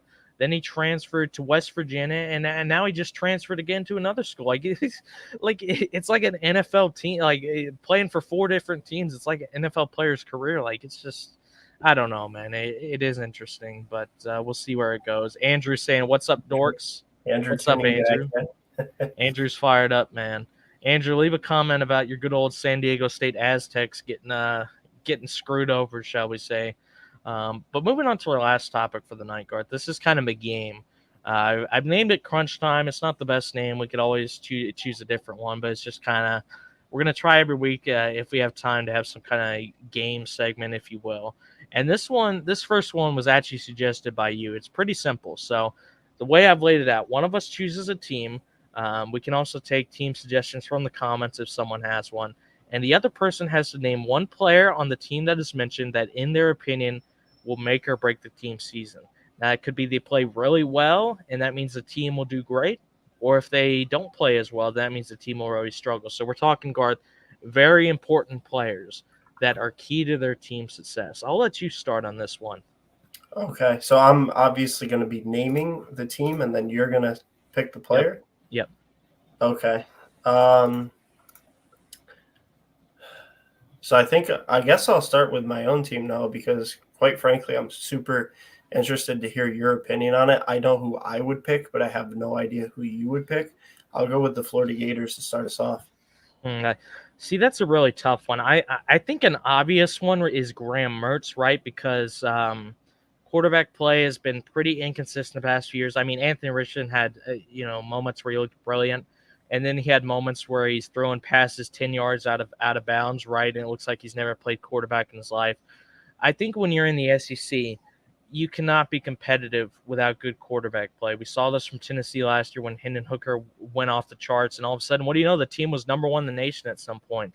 Stetson Bennett, doing what he can to keep the turnovers down, being smart with the football, being athletic. He's not the guy leading the team, right? But he is, at the most important position. He's not making mistakes that cause the team to lose the game. So I think Graham Mertz is a good choice. Another thing I would say, kind of to cheat a little bit, Garth, I would say the entire defensive line, because I think when you're in a division where you got guys like Spencer Rattler, Joe Milton, who can sling it about 80 yards without effort, and potentially Carson Beck coming in for us could be pretty great as well. You need to be able to pressure the quarterback. And if Florida can't do that with some of the bad defenses they've had in the past, I think they could be in for another rough season this year, especially when they're out of conference games. The most obvious one obviously being Utah on the road. They need to be able to put some pressure. Yeah, I would absolutely agree with you, Noah. I think the very easy, obvious answer is Graham Mertz. Mm-hmm. But the second topic you mentioned, in the defense as a whole, especially the defensive line, that's something that I've been saying, actually more so than Graham Mertz myself as a diehard Florida fan, and really knowing the roster well and obviously following the team really well. Because quite frankly, I don't think that Graham Mertz needs to be brilliant, Noah. He doesn't need to go out there and be in the Heisman contention. He just needs to manage the game. We have a really stout offensive line. We've got a running back room that's loaded, that showed last year that they could kind of carry the load offensively. So we just need him to kind of run the play action here and there, just take care of the ball, make smart, good passes when needed, not turn it over. But we need the defense to be improved. It was absolutely abysmal last year. It had flashes here and there, but overall in the year was really, really bad. It's been bad since about year 2 of Third and Grantham.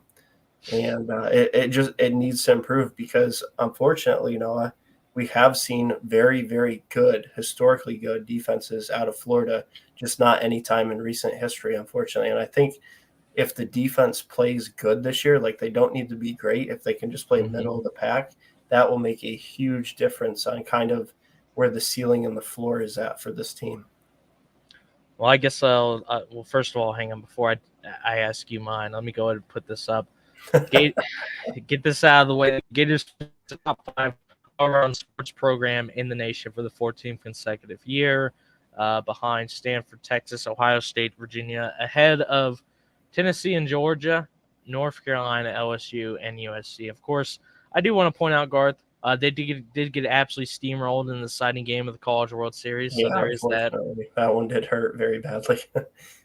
Did you say Pac? We said Pac-12 a lot earlier, We said it a Andrew. lot, and we also said that San Diego State may have screwed themselves out of the Pac-12.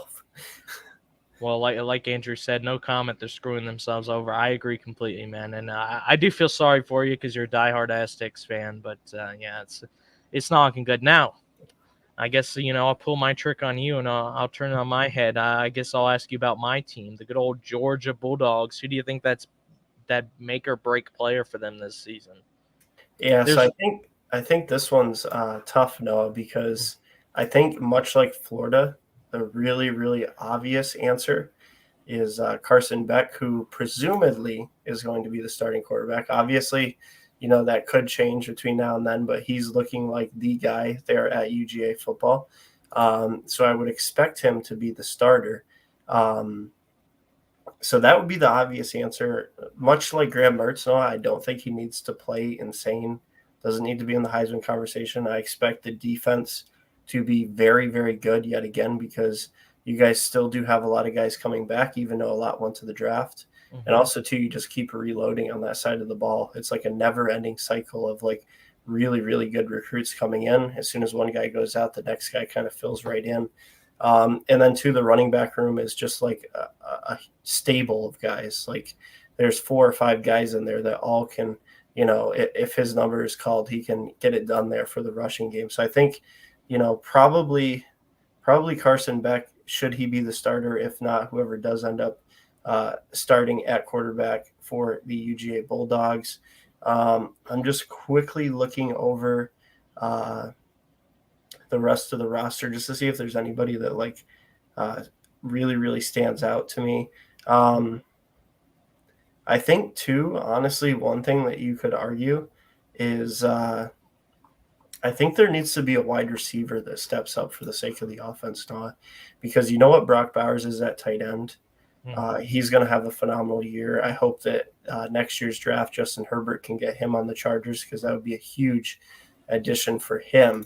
But I'm going to go with kind of like my unpopular, not easy pick. I'm going to go, honestly, with Ra Thomas, the big transfer portal get at wide receiver. And I don't think it necessarily has to be him, Noah. I'm just going to go with him / a wide receiver in general.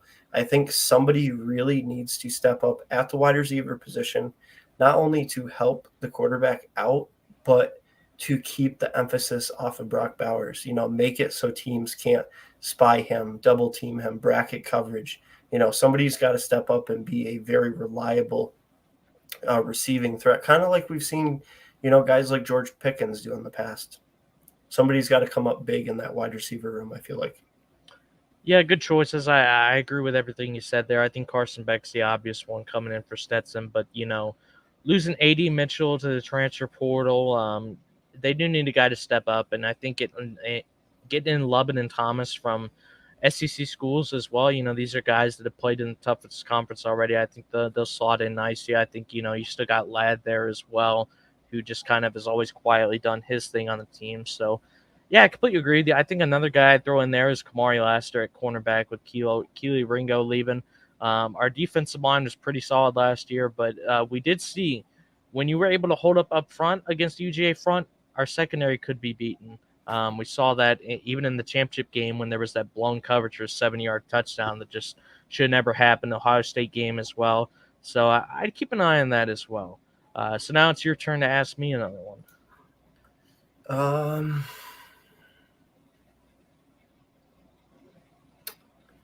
I feel like I should kind of go out of left field here and pick maybe, you know what? I think I'm going to go with a really good one would be Ohio State because they were just in the playoffs. They came up just short against your Georgia Bulldogs. they're kind of looking for need to beat Michigan, obviously. Like, that's got to be up there at the top of their list. 2, hopefully finally win in the CFP, should they even make it. But 3, they lost a lot of big-time production to the draft that's not going to be easy to replace. So I think that, I expect them to still have a good team, have a good roster, but I feel like somebody on that team has got to come up huge if they're going to kind of get them back into the playoffs and, most importantly, try to win a playoff game. This is a tough one. I think there's a couple choices. I mean, I think the obvious one would be to say Kyle McCord coming in for CJ Stroud at quarterback. But at the same time, right, we've seen Ohio State lose quarterbacks in the past to get a new guy in there with the loaded offenses that they always have, especially at receiver, and they're fine. And I don't really think that'll be too different for Kyle McCord. I think where we saw, obviously, Ohio State struggle last year was on the defensive side. We saw this against Michigan. We saw this against, obviously, UGA, to where their offense puts up the points, but they just can't stop a nosebleed on defense. So I'd say make or break guys. I'd probably go with 2, actually, just because they're kind of a unit. Tommy Eichenberg and Steele Chambers, they're linebackers on defense. They need to be the captains of the defense, leading by example. Look, I'm not saying you got to have a top 10 defense, right? But when you get in a guy like Jim Knowles, who we saw at Oklahoma State have a top 10 defense nationally in a conference that's known for, teams put 50 points up in a game all the time, like, I kind of question if Ryan Day's getting involved with the defensive play calls or something, because we know Jim Knowles better than that. Maybe he's got to get some more recruits in there. Who knows? But, like, you can't keep giving up 42 points in playoff games and expect to compete. I don't care how good your offense is. And we saw that. Yeah, they almost beat UGA. And, yeah, we probably lose that game more often than not. But it was their defense at the end that ended up really costing. They couldn't get a stop in that fourth quarter at all. So I'd probably go with Eichenberg and Steele Chambers on that one. Now, Alabama. Very good choice, actually. That was one of the teams I was thinking, like, if I were Noah, what would I ask? Real quick, Noah, before I give my thoughts, I'm going to run the quick crowd play ad. I need to step away for just a second. I'll give my thoughts right after a quick break here, guys. Stay tuned.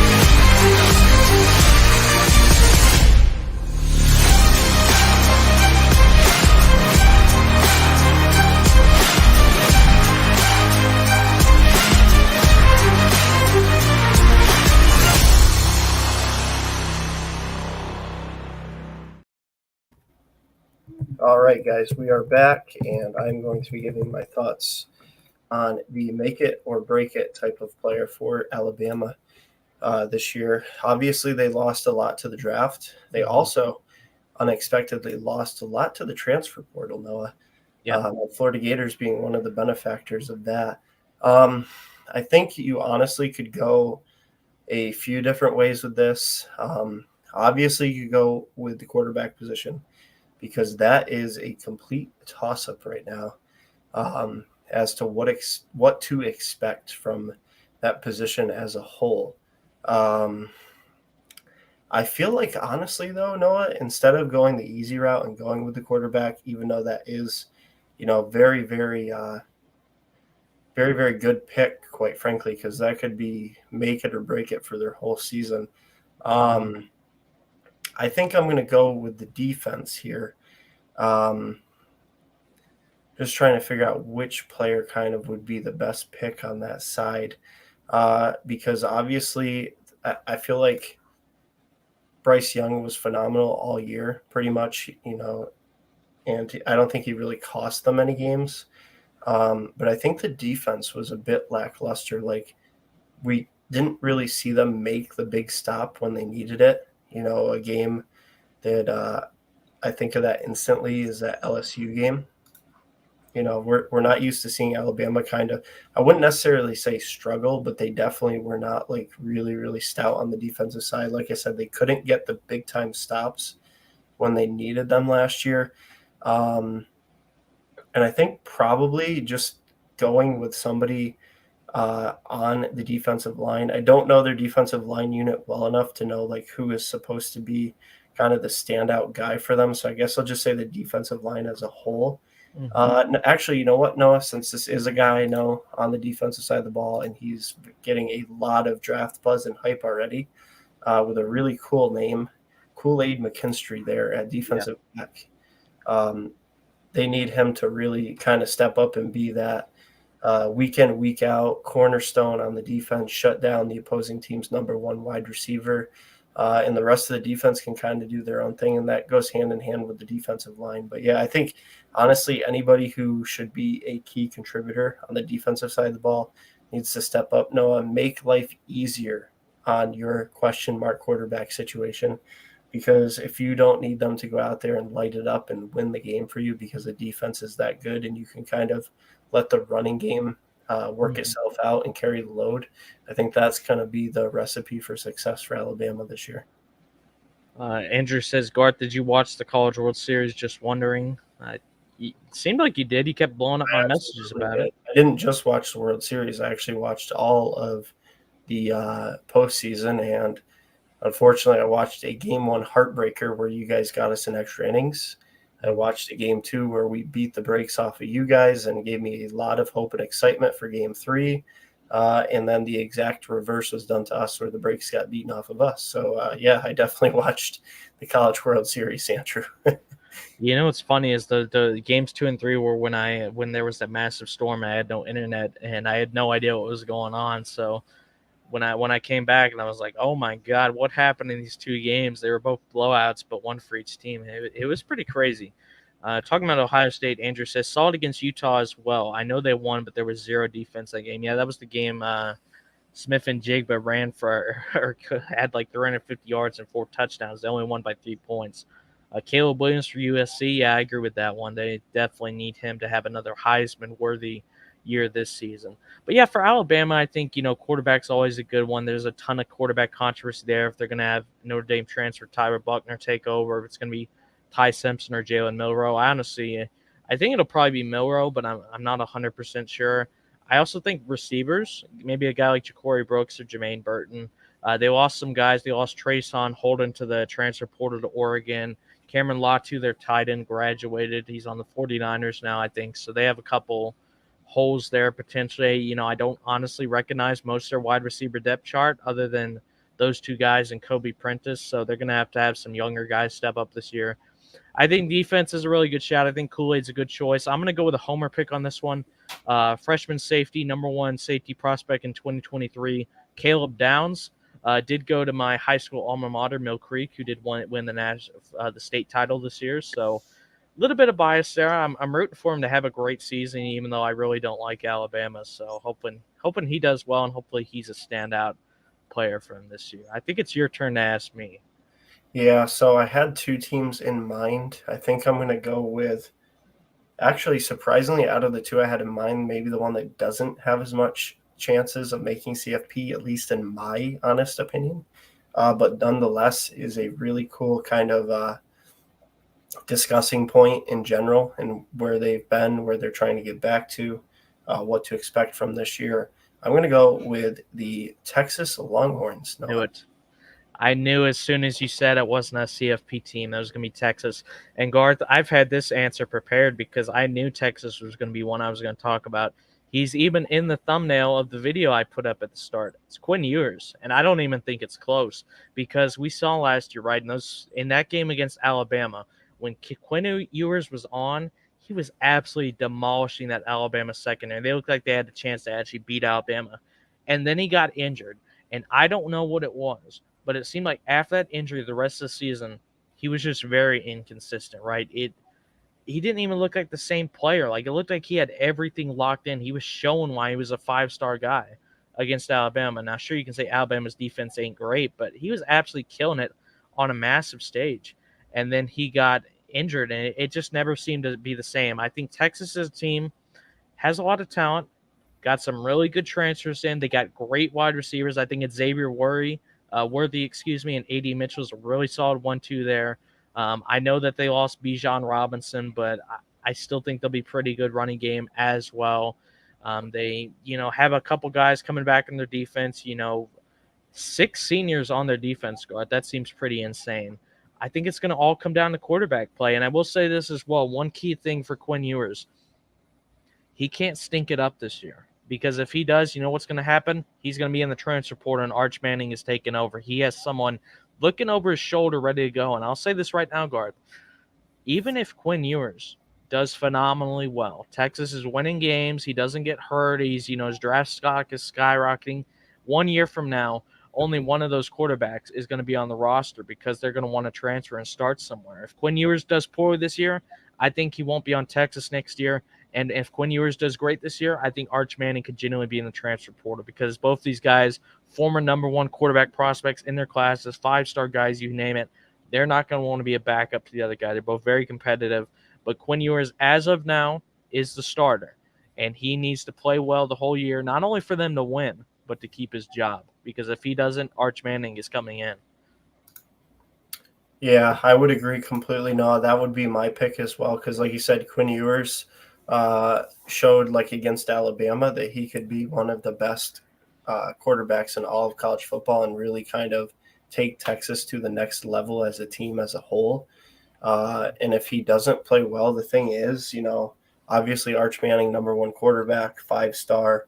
I don't know if you can throw him in right away and have, not saying he'll play bad, but I don't know if he'll be able to play to the level of like trying to get them to the playoffs, whether that's realistic or not. I kind of feel like that's the expectations there for that team because there is so much talent starting to be stockpiled by Sarkisian, a lot of older guys, experienced guys as well.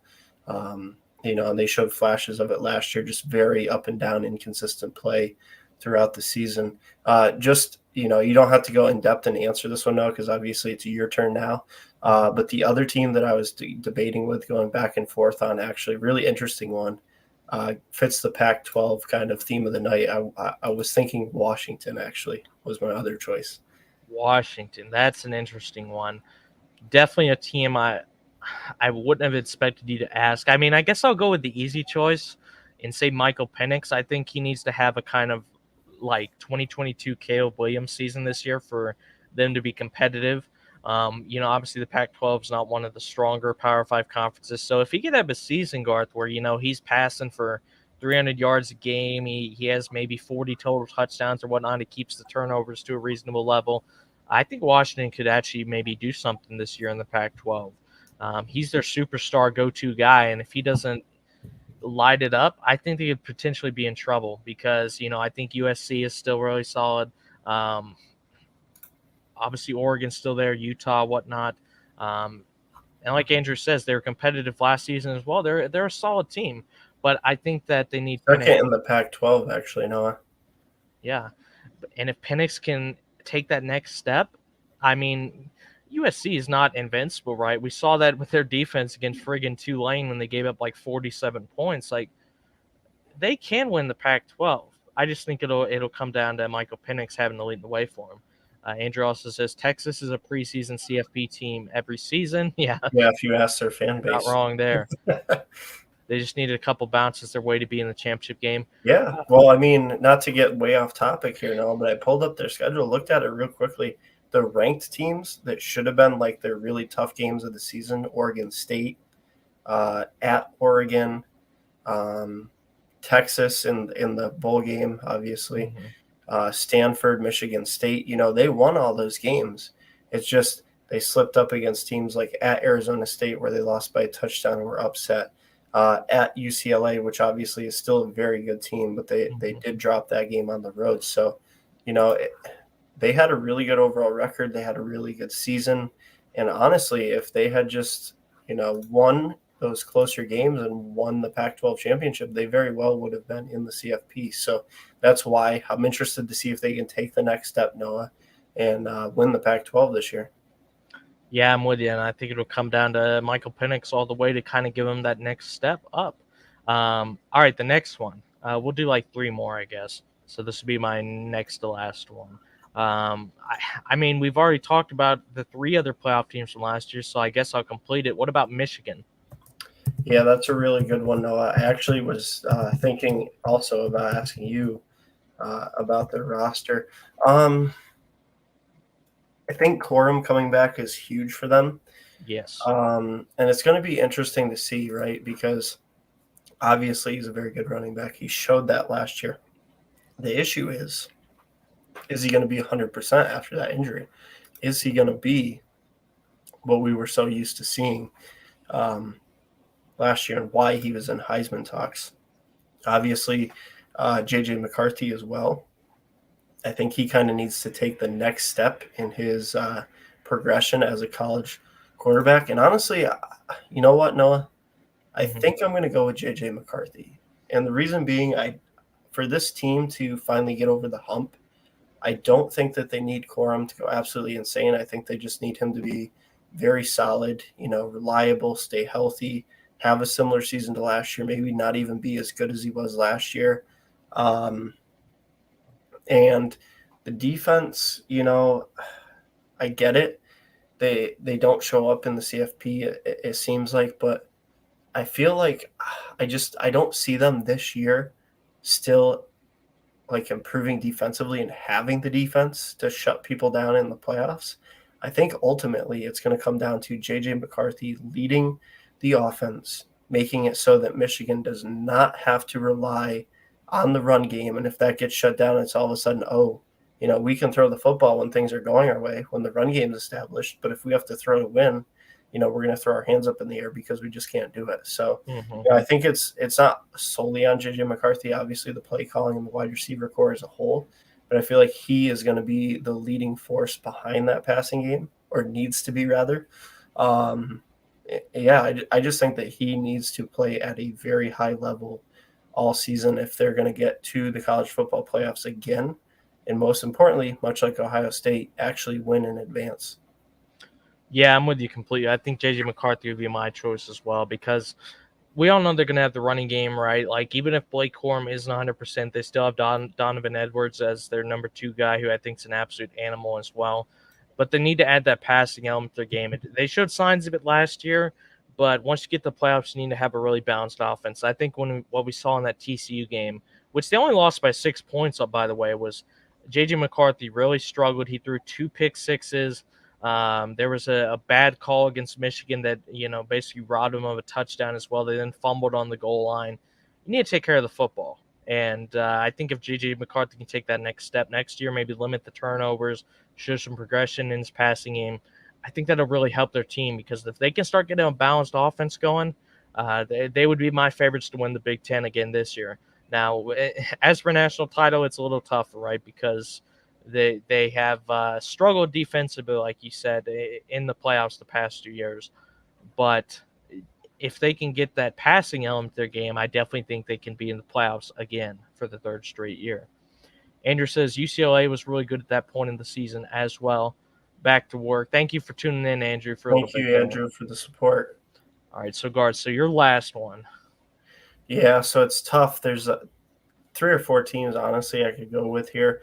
I think I'm going to go with a team that could be classified as like your side chick for college football, if you will, that you really, really root for and enjoy watching, as long as it's not against Georgia, obviously.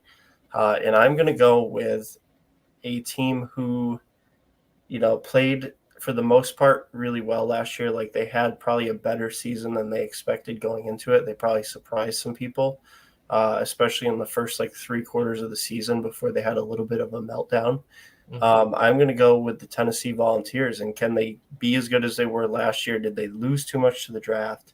How much is Hooker not being there going to impact? Is Heupel going to be able to continue to kind of get a little bit better each season? Or, are they going to take a step back because whichever player you pick doesn't, live up to carrying the load for them?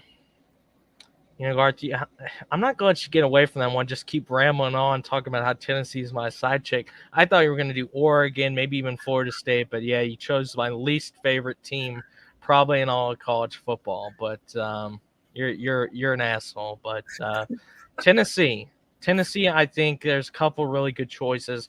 I'd say the most obvious one would be Joe Milton coming in for Hendon Hooker, who obviously went the NFL to the Tennessee Titans. I think when we saw Joe Milton 2 years ago, he really struggled, which is why he was benched for Hendon Hooker in the first place. And I think if he does that again, Tennessee's going to be in a world of trouble. Tennessee lost a lot.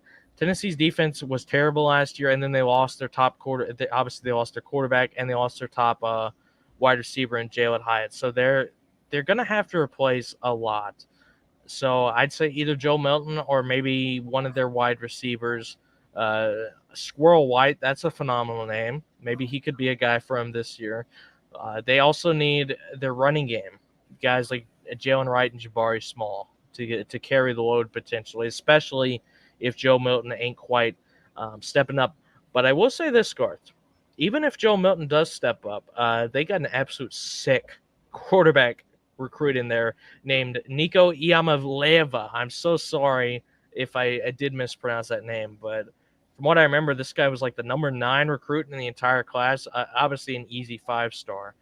He's the future of their program there. So I think one of those quarterbacks could definitely make an impact. But they need some defense, man. Like giving up 63 friggin' points to South Carolina. Don't get me wrong. I really like what Shane Beamer's doing there. But, I mean, they just got absolutely steamrolled and, dare I say, boat raced in that game when they were still clinging on for their playoff lives. So, yeah, I would go with probably Joe Milton on that one. All right, so my last one before we kind of wrap it up here. We've covered all the playoff teams. We briefly mentioned USC, so now kind of go for another top team that we maybe haven't mentioned just yet. No, I won't do them. Scrolling through the list of teams here okay, this is a good one. My last choice for you, Garth. The good old LSU Tigers. Okay. I was expecting either them or Florida State, honestly. Obviously, Jaden Daniels. I'm going to pull up their roster Actually, I think I know who it's going to be. I just want to look over the roster real quick just to make sure there isn't like a way better choice than what's in my mind. Mm-hmm. Roster. Okay, let's take a look here real quickly.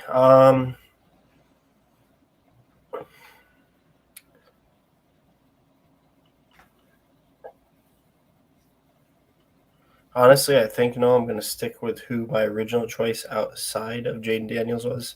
The only reason I'm not picking him is honestly, he was a really big reason of why they kind of exceeded expectations and did good right away in year 1 under Chip Kelly. And I expect him to be just as good, if not better, this year. I'm actually going to go with a guy who had a huge standout freshman season there. He was a very highly rated linebacker recruit, 5-star, a guy that my Florida Gators were in the mix for and unfortunately did not land come National Signing Day. I'm going to go with Harold Perkins.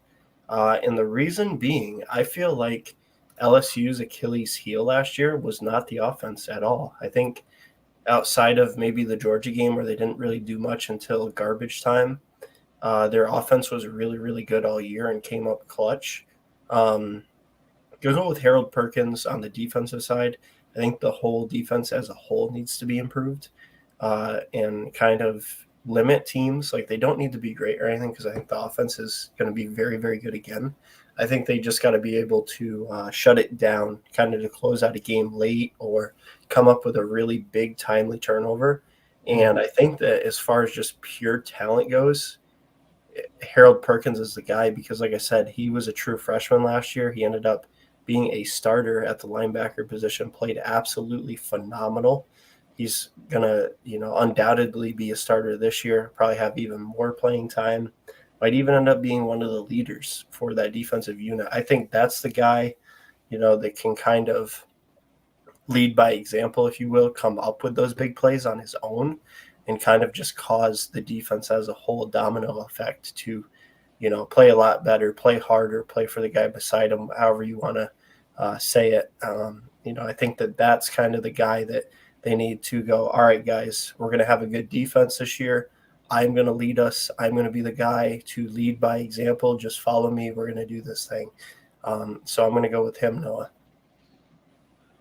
Good choice. I think one team we didn't mention, Garth, I'm kind of surprised that we didn't, was the TCU. We didn't even talk about TCU. Yeah, and that's true. Looking at their roster, I kind of realized why, because God, they lost all their memorable players, it seems like, that I remember from last year.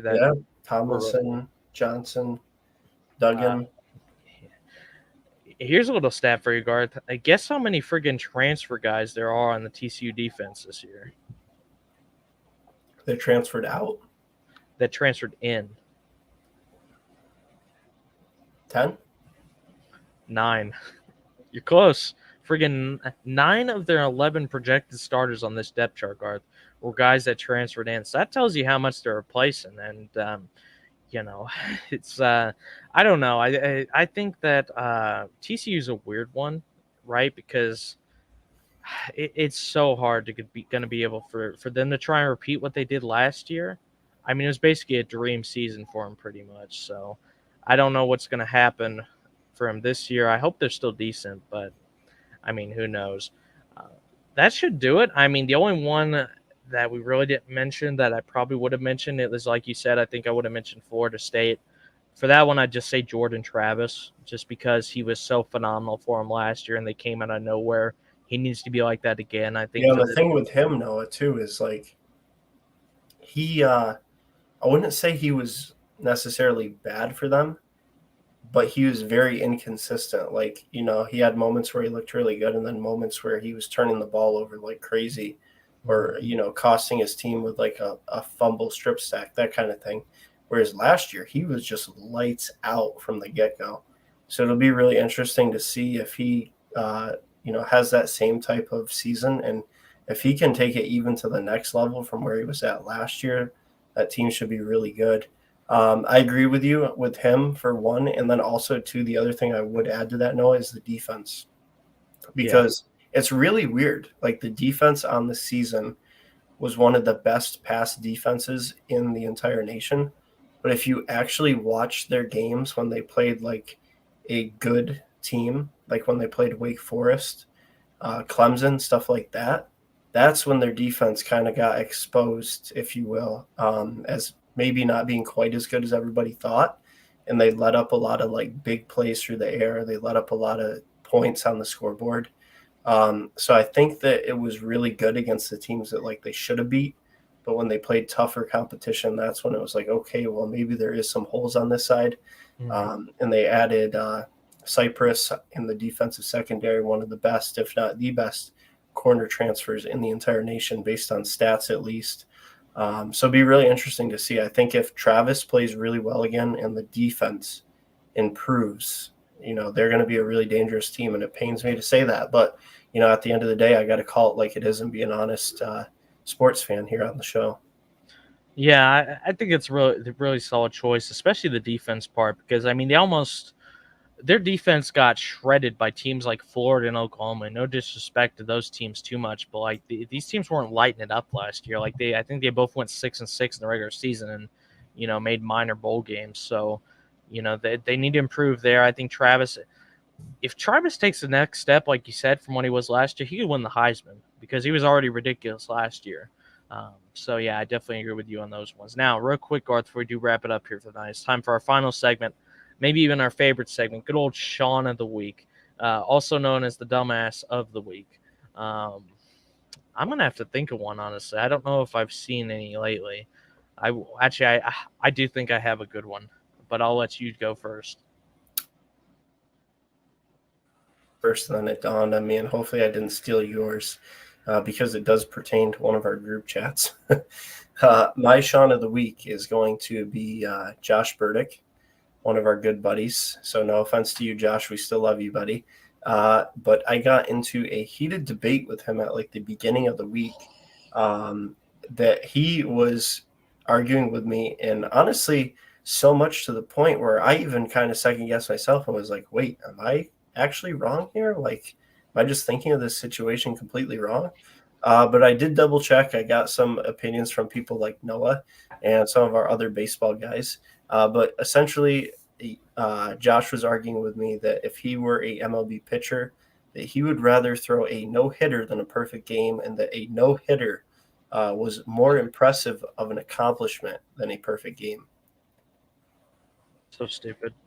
So, and look, like you said, I do really like Josh, but yeah, I don't know what he was smoking that day. That just it just makes no sense. Like, and here's the thing, Garth: a perfect game is literally a no hitter.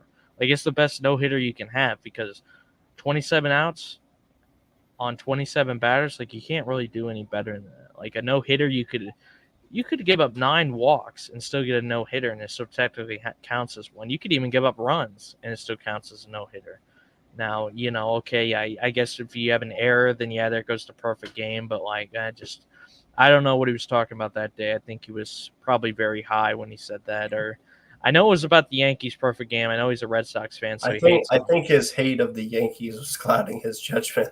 I think so too. But yeah, mine isn't so much this guy was being dumb. It's like he was being himself, and I just had to roast him a little bit. What's up? I don't have the outside the box up anymore, so I don't know who that is saying what's up. But Yeah, and it's delayed on my end too. I have the stream up, but it has not pulled up in my phone yet. I just see it here on the StreamYard. But my Sean of the week is also a thing in Sport Life or related to a Sport Life member. So it was about the Joey Chestnut thing, the hot dog eating competition or whatever. There was like a post about it in Sport Life. And I saw my good buddy Jeremy Black, who I've had so much fun talking to in the past, with his 3 NFL teams and his just general dumb opinions and takes that are really, really bad. And, well, here's what he said. We were talking about it. It was just a post about it. And he said, I don't know, depends what you qualify as a sport. Basically talking shit on the hot dog eating competition. And I replied to him and I said, nothing you do would qualify as a sport unless they make professional crying a reality. So there you go. That's mine. It's just kind of like, okay, like, yeah, I don't think it's probably not a sport, but like it does clearly take some training. Like you can't just go up there and just start eating. Like they actually do have to do routines to figure out how to do it. So I wouldn't, go out and champion it as the best sport on the planet or whatever. But like, if you want to talk some shit, well, I can give you some back. And of course he didn't reply. He usually does reply crying some more. He did cry in my DMs a few months ago about me trolling him too much and me being mean. And he didn't do that this time. I guess he either he didn't see it or he just gave up. So there's that. But yeah. That's all we got on the docket tonight. So, Garth, do you have anything else to say before we kind of wrap it up here? Just a huge thank you to everybody that tuned in tonight, blew up the comments. Really, really fired up that college football is back. I can't wait to, for one thing for me, guys, that I absolutely love now that I live down here in the South is going to college football games, tailgating it up, going into the game, experiencing it. Because college football is insane.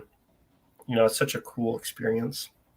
And then, secondly, just to sit down and watch college football, like all these other big-time games, College Game Day, the ESPN ABC night games. It's just, I'm really excited for this season. Real excited for Sweet Tea this season because, like you said, we're going to be turning it up a notch this year, really trying to give you guys like our absolute best here on the show and just, really excited. Thank you guys that tuned in. And this is just the beginning of what should be a really, really good year. Josh, hey, man, whatever you want to say, back-to-back national champ. I mean, we might honestly win because we're just so used to winning lately. Like, I mean, back-to-back national champs, you can see it on the cup here. So, I mean, hey, real quick, speaking of hot dogs, Noah, we got to give a huge shout out. It's not college football related, but it is hot dog related. Phil frickin' Kessel, man. Wins another Stanley Cup. Just saw something, I think last night or this morning, where This is awesome, Noah. What a good person this dude is. So it was leading up to Game 5, right, in Vegas. The guys were getting, dressed, suited up in the locker room to do their morning skate the day of Game 5. And they said that Phil Kessel came in, which I don't know if you guys have ever heard him in interviews, but he's definitely not only an interesting personality, but like a very interesting voice as well. He came into the locker room and basically he looked around at the guys and said, "All right, guys, if we don't win tonight, I'm going to frickin' kill you because I don't want to fly back to Florida." He was giving these guys holy hell, telling them, "You better win because I am not going back to Florida to play another game over there." You know what's funny? That was actually a really good impression of his voice. Like, he generally sounds like that. Like, well, first of all, he's American, but he has like a nasally kind of voice, Yeah, it's just how he sounds. But you know what? 3-time champ. He can eat all the hot dogs he wants. So he's also the Ironman record holder as well. What an absolute legend. I love that guy so much. 91,000 screaming idiots. You don't make it out alive. I mean, a lot of teams seem to make it out alive last year, Josh, with all those losses you were taking. But and it'll be the same again this year when you go 5-7. But anyway, that's going to do it for the show tonight. It's been an absolute blast to be back. Very long show, which we were definitely not expecting, but I guess the first show of the year kind of makes sense. So we will be back consistently. We'll be back next week doing a prediction show. Haven't finalized just what it is yet. We're going to try and get a guess. But until then, from myself, Noah Dogdiber representing the Back-to-Back Champs, and my buddy and co-host Scar Charger Patrick representing the Pop-Tart Bowl-bound Florida Gators. We won't back down, guys. This has been another episode of the Sweet Tea Show on the Sports Box. We'll be back next Thursday or Friday, depending on scheduling. But until then, get fired up for college football, stay safe, and we'll see you next time.